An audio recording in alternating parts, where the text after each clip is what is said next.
بسم اللہ الرحمن الرحیم۔ السلام علیکم ناظرین، عنایا چیمہ وائس میں خوش آمدید۔ ایک آدمی گھر پھر دیر سے آیا۔ آدھی رات تھی اور پڑوسیوں کے کتے بھونک بھونک کر ہلکان ہو رہے تھے۔ اس نے ہمیشہ کی طرح بہت پی رکھی تھی، اسے اپنا کوئی ہوش نہیں تھا۔ اس کی بیوی نے روز کی طرح آج بھی اس کے لیے دروازہ کھولا اور اس کو بیڈ تک سہارا دے کر لے گئی۔ بیڈ پر لے کر گئی تو اس نے اپنے ہاتھ میں پکڑی شراب کی بوتل زمین پر دے ماری۔ بیوی نے دیکھا کہ نیچے سارے کانچ ہی کانچ پھیل گئے ہیں، لیکن اس نے اپنے خامند کو کچھ نہ بولا، بلکہ اس کے جوتے اتارے، پھر اس کے کپڑے اتارے، اس کے اوپر کمبل ڈالا اور اس کو سلا دیا۔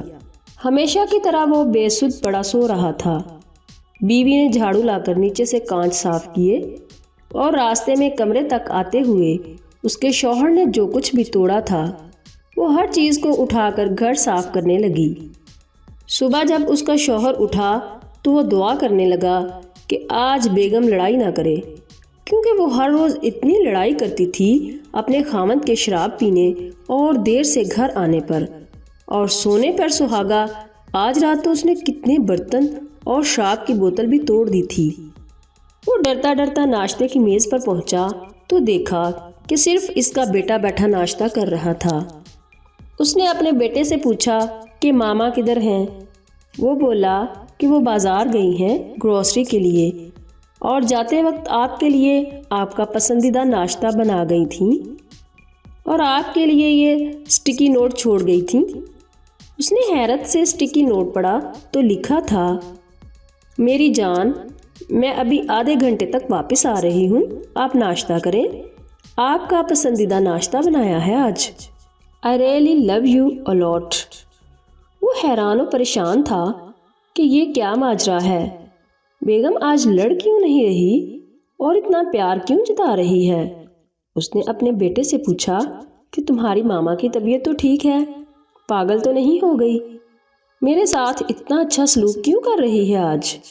بیٹا ہنسا اور بولا، پاپا، ماما نے مجھے ابھی جانے سے پہلے بتایا تھا کہ رات کو جب وہ آپ کے جوتے، موزے اور کپڑے اتار رہی تھیں کہ آپ پرسکون ہو کر سو سکیں، تو آپ نے اتنی پی رکھی تھی کہ آپ نے ماما کو پہچانا ہی نہیں، اور آپ نے ان کو بولا کہ او بیبی، میں کوئی ایسا ویسا آدمی نہیں ہوں، خدا کا خوف کرو، پیچھے ہٹو، میں شادی شدہ ہوں۔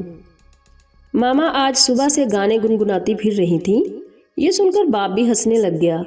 اگر آپ اپنے رشتے ٹھیک سے نبھائیں گے تو آپ چھوٹی چھوٹی غلطیاں کر سکتے ہیں، لیکن کبھی کسی بڑی غلطی کا ارتکاب آپ کے لیے ممکن نہیں ہے۔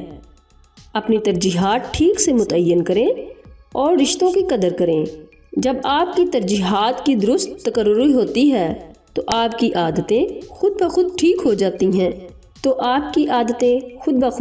جاتی ہیں اور آپ کے گھر والے آپ سے پیار کرنے لگتے ہیں اور آپ کی چھوٹی چھوٹی غلطیوں سے بھی پیار کرنے لگتے ہیں۔ پر یاد رہے کہ کسی بھی رشتے میں بے وفائی ناقابل معافی جرم ہے۔ ناظرین، اگر آپ کو میری یہ ویڈیو پسند آئے تو پلیز اسے لائک اور شیئر ضرور کیجیے گا، اور میرے چینل کو سبسکرائب کرنا مت بھولیں۔ ساتھ لگے بیل کے بٹن کو پریس کریں تاکہ آپ کو میری ہر نئی آنے والی ویڈیو بر وقت مل سکے۔ ناظرین، اپنا خیال رکھیے گا، دعاؤں میں یاد رکھنا۔ اللہ حافظ۔